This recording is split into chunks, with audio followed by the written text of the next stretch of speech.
Grand Matin Sud Radio, 7h-9h, Patrick Roger.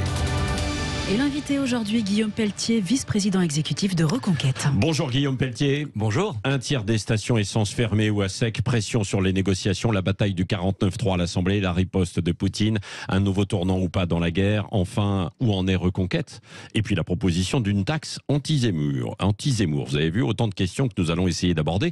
Alors commençons par la pénurie de carburant. Les négociations ont échoué hier entre les syndicats et leur direction. Elisabeth Borne a réuni en urgence quelques ministres hier soir en rentrant d'Alger. Est-ce qu'il y a une forme d'impuissance du gouvernement, sachant que ce sont des conflits de l'ordre du privé pour des revendications salariales? D'abord, quand on est un Français, qu'on habite, comme c'est mon cas, la France rurale, et qu'on regarde ce qui se passe à Paris ou dans les raffineries, on se dit que décidément, ce sont les minorités qui gouvernent dans notre pays. Là, sur ce cas spécifique, l'indignité le dispute à l'incompétence. L'indignité des salariés de Total, dont je rappelle qu'ils ne sont pas tout à fait au bas de l'échelle des salaires dans notre pays. Oui. La CGT dit c'est 3 000 à 3 500 euros net par mois. Total dit c'est 4 500 à 5 000 euros net par mois. Je rappelle que le salaire moyen en France, c'est 1 700 euros. Donc un peu de décence, d'une part. Oui. Sans compter l'augmentation de 3,2% en 2022 et de 5% annoncée pour 2023. Bref. Bon. Et c'est pas pour ça qu'ils n'ont pas le droit de manifester. Ah bah non. Parce que le droit de bloquer et d'emmerder les Français. Il y a des super profits de leur entreprise.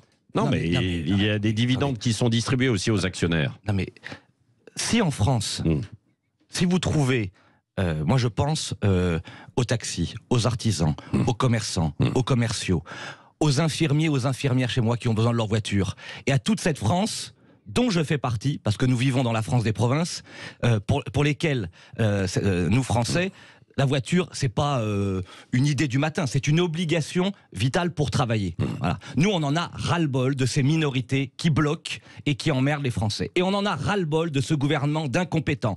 On a Madame Borne qui part avec 16 ministres en Algérie pour négocier, soi-disant, du gaz, surtout des visas pour les Algériens, pendant que la France, qui se lève tôt et qui bosse... C'était prévu de longue date. Il fallait qu'elle l'annule alors qu'il y avait quand même le gaz qu'il faut rapporter, bien sûr. Non, gouverner, c'est prévoir. J'entends encore...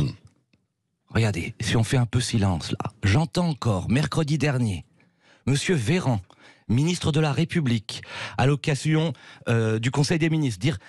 Circuler, il n'y a rien à voir. Il n'y a pas de pénurie. Tout va très bien. Alors qu'on voyait déjà, nous, dans nos provinces, les difficultés. Il y a deux solutions très concrètes, au-delà du constat qu'on peut poser ce matin. J'appelle le gouvernement, à reconnaître ses torts. Il fallait débloquer les stocks stratégiques il y a 10 jours, quand les premiers problèmes ont commencé, et pas simplement aujourd'hui. 2, j'appelle le gouvernement dès ce matin, comme l'avait fait Nicolas Sarkozy en 2011, à réquisitionner les travailleurs dans les raffineries pour permettre à la France du travail de travailler. On en a marre, et donc il faut agir, plutôt que ces commentateurs du gouvernement qui feraient bien de s'occuper des Français plutôt que de s'occuper de leur nombril. Oui. Guillaume Pelletier, alors du coup, donc vous appelez à la réquisition, très clairement, du personnel des raffineries, ce matin.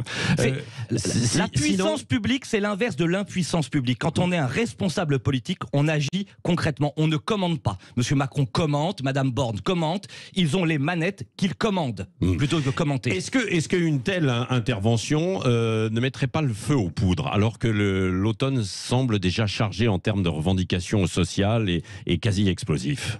Ce qui est bien, c'est que la lâcheté et le laxisme mettent le feu aux poudres. La preuve, on est dans une poudrière aujourd'hui dans tous les domaines. Vous l'avez évoqué, l'énergie, le sanitaire, l'assistanat, les fraudes, l'immigration, l'insécurité. Enfin bon, je suis...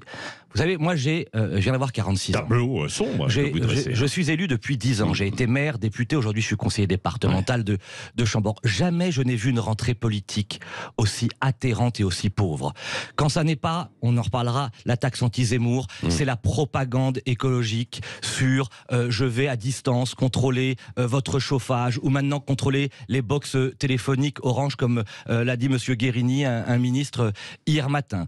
Quand ça n'est pas ça, c'est la propagande néo-féministe de la délation et du commentaire sur les gifles. Hier après-midi, c'est le Conseil de l'Europe qui se permet des recommandations pour dire aux parents de ne plus dire aux enfants « file dans ta chambre ». Mais dans quel monde L'Occident malade est en train de devenir, disait Douglas Murray, un hôpital psychiatrique. Voilà, où la tyrannie des minorités, la dictature de la bêtise, la culture de l'interdit règnent en maître. Eh bien, nous, avec Éric Zemmour, qui au moins lui hausse le niveau dans ce monde oui, mais on ne de l'entend fou, pas, on ne vous entend pas beaucoup puisque vous n'êtes pas présent à l'Assemblée nationale. Vous regrettez justement de ne pas avoir... Vous n'avez pas été élu, quoi, aussi. Le peuple français ne vous a pas envoyé à l'Assemblée.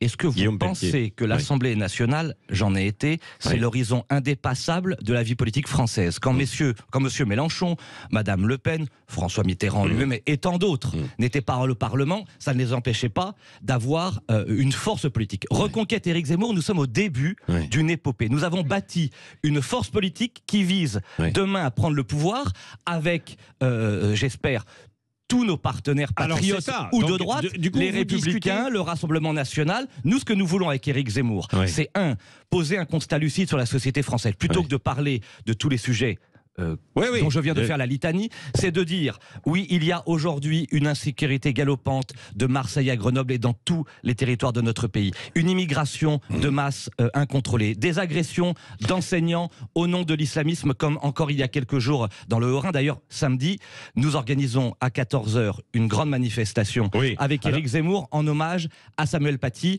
au square Samuel Paty face à la Sorbonne à Paris.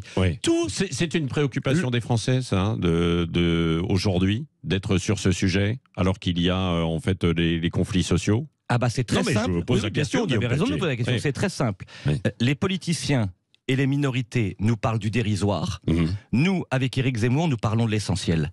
Le grand endoctrinement à l'école, la théorie du genre et les lobbies LGBT, l'assistanat et les fraudes qui empêchent les travailleurs d'être récompensés de leur travail, les taxes et les impôts qui asphyxient les entreprises, l'immigration de masse qui conduit à des insécurités terribles pour notre peuple, l'islamisme qui est en train de détruire et de gangréner notre communauté nationale. Là est l'essentiel. Et le seul à parler de l'essentiel, c'est-à-dire de l'existentiel, oui, c'est Éric Zemmour. Ce sont les cadres de Reconquête qui seuls ont le courage de dire la vérité à notre peuple. Peut-être que c'était le seul pendant la campagne, mais on ne l'entend plus maintenant, ou pas beaucoup. Est-ce que vous appelez de vos voeux une union des droites, comme l'a fait encore Nicolas Dupont-Aignan et quelques autres en ce moment? Mais est-ce que c'est possible, ça? Parce qu'on voit qu'il y a des Républicains qui ne sont pas d'accord pour discuter avec vous, que le Rassemblement national fait son chemin de son côté. Alors, deux choses.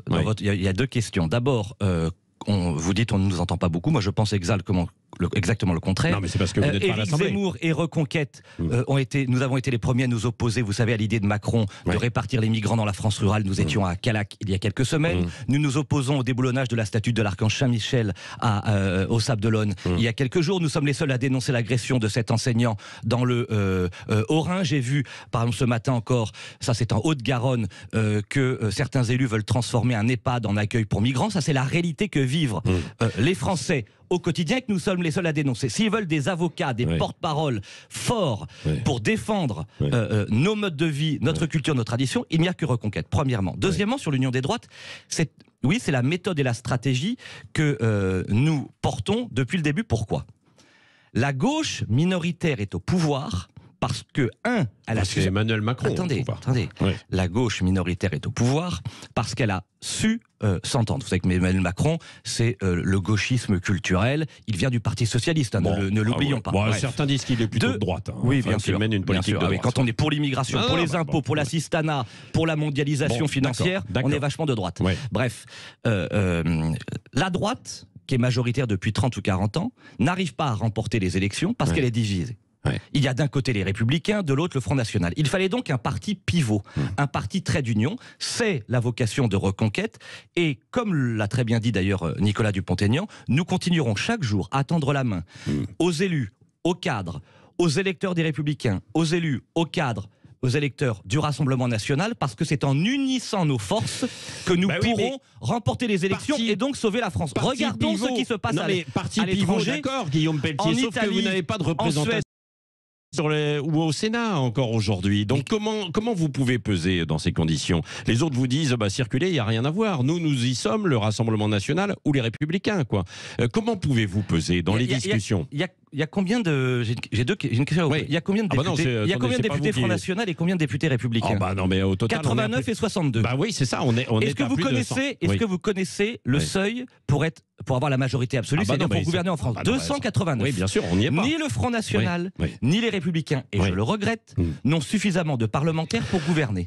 Seule l'union des forces de LR, du RN, de Debout la France, de Reconquête et je l'espère de tant d'autres, seule cette union permettra de gagner. Comment en Italie les droites ont gagné en étant unies? Comment en Suède elles ont gagné en étant unies? Comment elles peuvent gagner demain en Espagne en étant unies? C'est le grand enjeu des 5 années qui viennent. Allez, donc en coulisses ça discute alors, c'est ça? Bien sûr. Oui, ça discute beaucoup ou pas? Ou avec le RN, avec évidemment, les LR. avec tout le monde. D'accord. Nous voulons cette union des droites. Et pour bâtir une union, il faut discuter. Moi, c'est la mission, entre autres, que m'a confié Éric Zemmour, c'est d'échanger avec tous nos partenaires pour essayer de bâtir sur le temps long, évidemment, parce qu'il faut un peu de temps, cette union des droites qui n'a jamais vu le jour, hélas, ces dernières décennies en France. Il est 8h29. Il nous reste 2 minutes, Guillaume Pelletier, alors qu'il y a beaucoup de questions, notamment sur le budget ou même les réformes. Est-ce que, si vous étiez à l'Assemblée nationale, vous soutiendriez le gouvernement?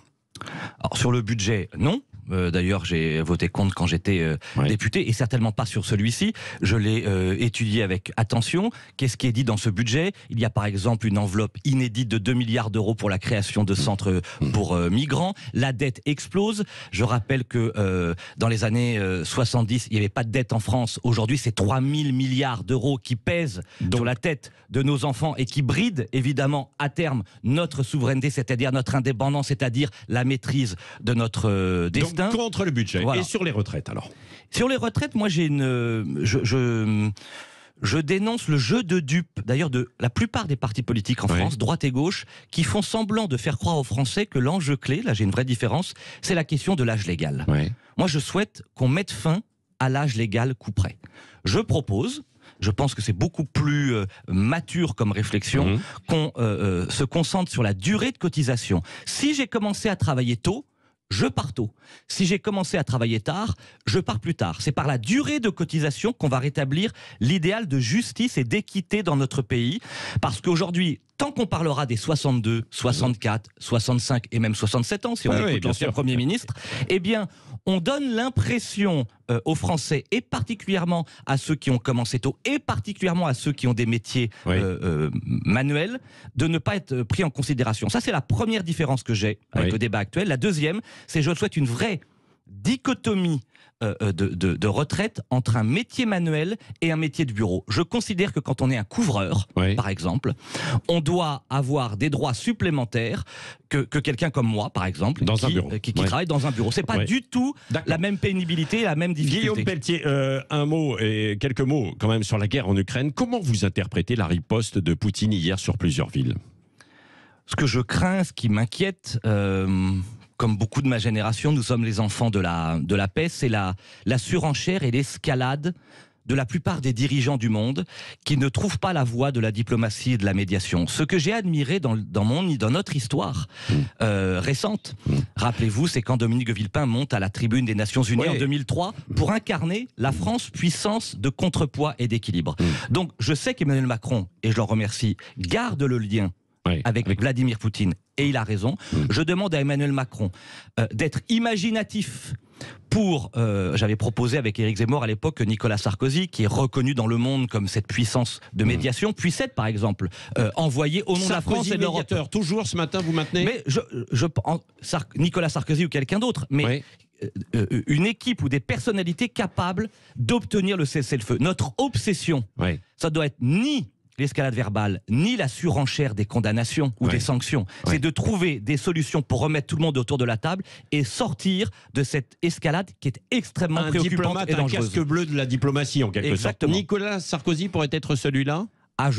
Il a démontré, rappelez-vous, dans la crise géorgienne, lorsqu'il était président de la République, lorsqu'il était le président de l'Union européenne, son incontestable capacité à négocier, sa force de persuasion et le fait qu'il est à la fois respecté par les Ukrainiens et par les Russes. Ça pourrait être une personnalité de synthèse et de médiation. Oui, merci Guillaume Pelletier, Merci à vous. vice-président exécutif de Reconquête, qui était l'invité ce matin de Sud Radio. On n'a pas eu le temps d'aborder en fait cette question, mais d'un mot peut-être, parce que j'allais l'oublier. Que répondez-vous au député écologiste Benjamin Lucas qui a déposé un amendement sous forme de taxe anti-Zemmour? Oui, une taxe anti-Zemmour, c'est pour empêcher Éric Oui. Zemmour et Sud Radio et CNews et Europe 1 d'avoir une pensée libre. Eh bien, face aux libres penseurs qu'ils sont, qu'ils sachent que nous, les penseurs libres, nous continuerons comme jamais à défendre nos convictions et à porter la parole de la majorité silencieuse des Français. Merci Guillaume Pelletier était l'invité ce matin de Sud Radio.